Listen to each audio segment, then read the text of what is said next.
Welcome to Monifactory. Not only factory, Monifactory. The Mo stands for modern.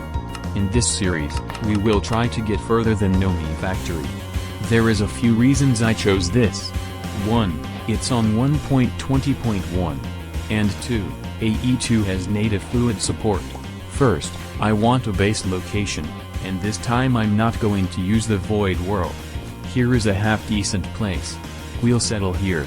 Now, let's continue our journey with a bunch of resource collection. Like Monifactory, I received 4 free mining hammers and an axe from the quest book, along with an ore biangulation device. First I got practically some wood. Then, I used the ore biangulation device to biangulate the first consumable ore, magnetite. This gives a product of iron when cooked and a byproduct of nothing. So I went down and collected it. Greg Tech makes all ores spawn in different types of veins. Magnetite spawned in magnetite veins, which also contain gold, and the veins are really big.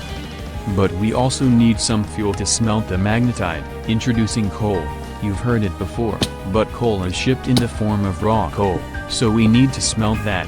This creates a paradox, but it's not a paradox. We have wood. After the first pieces of coal, we can use coal to make coal, and then use coal to make iron. I say regular furnaces are too slow. Using some iron, these furnaces can be upgraded to be faster, and provide automation. Copper is also a necessary material, used in wires. It is required to progress. Among this copper vein, there is real gar. This is important for later. After getting some basic crafting tools, let's make the first signs of power. This is a steam dynamo, and its recipe is a bit complicated. Luckily this is the third reason Monifactory is better, and that is EMI. EMI's recipe tree allows me to just click and craft without calculating anything, so the dynamo was a breeze to craft.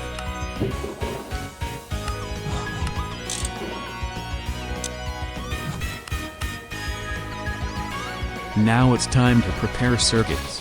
The LV1s are made with 3 important parts: the circuit board, vacuum tubes, and resistors. Resistors and circuit boards need resin, and resin comes in 2 ways: leaves and rubber trees. It was hard deciding which one is better, so I used both.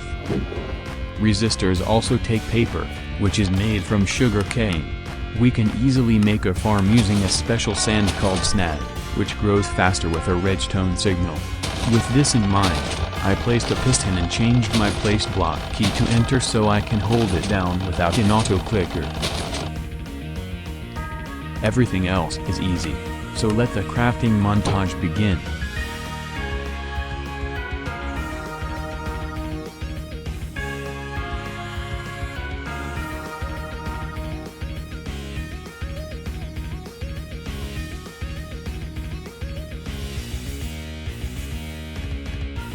Next in the electricity agenda is Ender I/O conduits.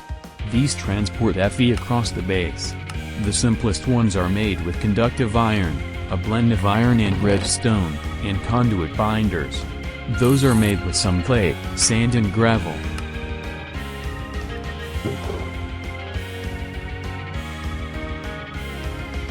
But we can't just use Fe for everything. Introducing Greg Tech Energy, EU. This is Fe but 4 times as valuable and also more complicated. So we also need to make an energy converter.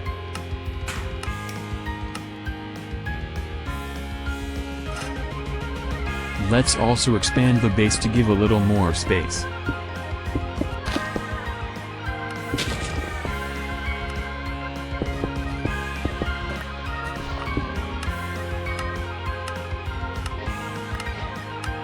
We should also place this down, just because.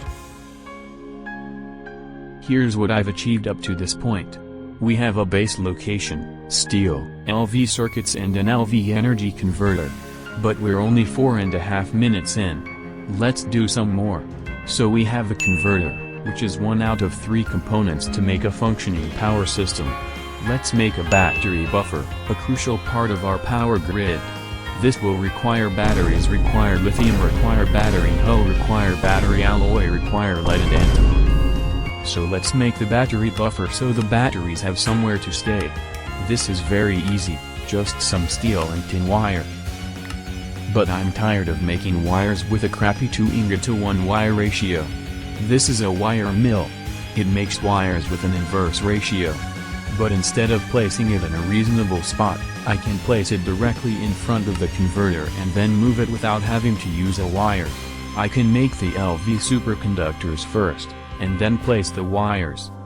The first machines after making a proper power line consist of the already made wire mill, the bender for plates and the compressor for rubber sheets. These will improve the ratio of the products at the cost of time. Okay, what did we do today? We successfully moved circuit parts in order to fabricate the basic circuit.